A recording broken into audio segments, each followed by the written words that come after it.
right, welcome to the show where we share the stories of the many who intersect with our healthcare system but are rarely heard from. My name is Kevin Poe, founder and editor of Kevin MD. Today on the show, we have Karen Tran Harding. She is a radiologist and she wrote the Kevin MD article, When Your Institution Has a Less Than 1% Hiring Rate for Black Residents. Karen, welcome to the show. Thank you so much for having me. When I just got the invite to do the podcast, I was just really excited just to meet you. So this is so exciting. This is great. Well, thanks, Danny, for being on the show, and thanks for your contributions on Kevin MD. So we'll get into your article in a little bit, but first off, can you share your story and your journey to where you are today?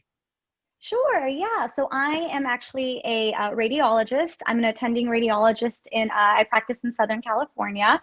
I'm from Southern California, but I actually did most of my medical training, or all of it actually, 1.5 residencies, and my medical school training in Kentucky, actually. So I actually just got back home not too long ago, just did a fellowship last year in abdominal imaging, and then luckily got hired on at the same institution. So nice to be back home.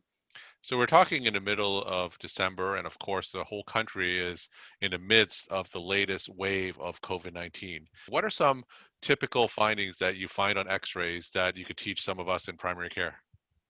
So honestly, it's been kind of sad because, we've been reading a lot of chest CTs and chest x-rays recently that almost like all of them have, what we call an atypical pneumonia recently. And, the main finding is, sometimes it can be kind of non-specific too, some ground glass opacities. As an abdominal radiologist, sometimes I see the lung bases a little bit more, but mainly those like kind of ground glass opacities, at the lung bases, can be on the periphery too. And then sometimes there's some areas of airspace sparing as well. So those are kind of the main things. And sometimes you just see like really bad consolidation at the lung bases too. So those are the things that I've been seeing most recently. All right. So let's transition into your Kevin MD article, When Your Institution Has a Less Than 1% Hiring Rate for Black Residents. Now, for those who haven't read your article, can you just walk my audience through it and share the story of why you decided to write it? Yeah, sure. So like I was saying, I did a lot of my training in Kentucky and then kind of finally came back home to this new institution not too long ago. And one of the things I noticed was, we do have this kind of hall of fame of all of the residents that have graduated from our diagnostic radiology program. And as I was just kind of looking through them, we usually have about 6 residents a year. As I was kind of walking down the hall, and it goes back, in that specific hallway down to the 1980s. And I was actually going down there, just looking at all their like smiling faces, wondering where they are now, things that you think about when residents graduate. And then it just kind of dawned on me that, and based on pictures alone, right? Because I don't know if anyone is mixed ethnicity or race or anything like that. But based on what I could see, there just weren't a lot of Black residents. And over the, since the past 30 years, I only actually saw definitively, based on picture alone, 1.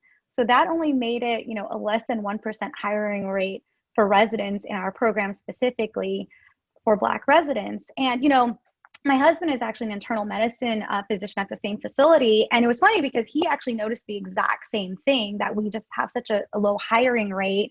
So of course, we wondered why, and of course what we can do about it, because it's very, very important to, of course, hire Black and African-American physicians at your institution. Statistically, they aren't going to make up, a ton, just statistically, but it should be better than 1%, right? But yeah, so then after we realized that, we, kind of explored reasons why that could be at our institution. And we came up with a couple of reasons. And, the demographics of our specific county doesn't really have a high population of the Black community, but it's still better than our institution's hiring rate. My husband and I are now on, the committees to interview residents and fellows. So, we definitely do want to do more of an outreach to hire, of course, a lot more residents. And also our institution actually recently started a Black Thriving Initiative, which is really nice and something I'm really proud of too, because, the institution has long recognized that, the hiring and encouraging of, Black students and faculty and other workers to come to our facility has not been great for a while. So they already started this initiative where all of us can take a pledge and, really help create a good, safe working environment for the Black community. And from being involved in this committee and from your research, now what are some of the obstacles that Black applicants face when it comes to applying to radiology residencies? I think some of the obstacles is, I know specifically to our institution, where I am is, like I said, we don't have a Hmm. large Black demographic where we are. I think that's one of the challenges because, even me, when I trained in, Kentucky, when I was applying for med schools, I did, look to see how much diversity a certain program has. And I did, want to go to one that had a little bit more diversity, right? Just because, I think we're all more comfortable when we go somewhere and we have people that are there that we can relate to and could be good role models and have similar life experiences. So I think that's one of the challenges. I think where we are specifically, if a Black applicant were to apply, and the unfortunate thing is we don't have a lot of even Black attendings where we are, probably for similar reasons, so they don't really have necessarily someone that they can 100% relate Hmm. to, a role model and things like that. So that's one of the challenges. If you go somewhere and you don't see kind of a lot of people that are kind of similar to you, I think that's a challenge, and that makes it not that you would hesitate to apply, but kind of, you just kind of want to see people that you can relate to. And nationwide, do you know demographically what the minority breakdown is when it comes to radiology? For radiology itself, I'm not 100% sure what for radiology it is as far as the demographic. I know the demographic where I trained, it's 8%. And Hmm. then where I am in California, where I am, it's actually 6% for the whole state. And my actual county is actually only like 1.7% of all physicians. But again, still better than our our hiring rate. And yeah, so I actually don't know what the actual specific demographic specifically in radiology is. But I do know where I trained, we had more Black radiologists that were actually even in leadership positions where I was too. So I think that was a really stark contrast for me too, to just not see that many here. Now, let's talk about some of the solutions that institutions can do to address this issue. And you mentioned you're part of some committees that can come up with some of these solutions. So what are some specific things that they can do?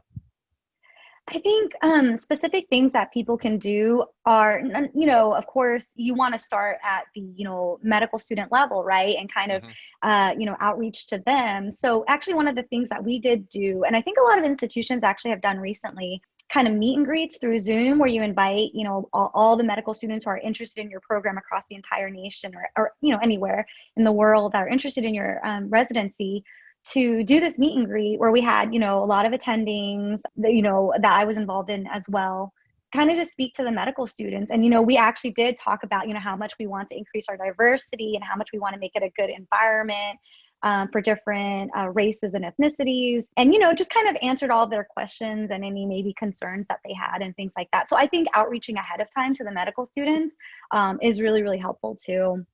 So, and again, with hiring of attendings too, I think like if we can, because I'm actually the fellowship director where I am now for abdominal imaging. So I think even, outreaching to residents and maybe even fellows to kind of promote the hiring of, attendings as well would be really, really helpful. How did you bring this issue up to your institution? And if you did, what was their response?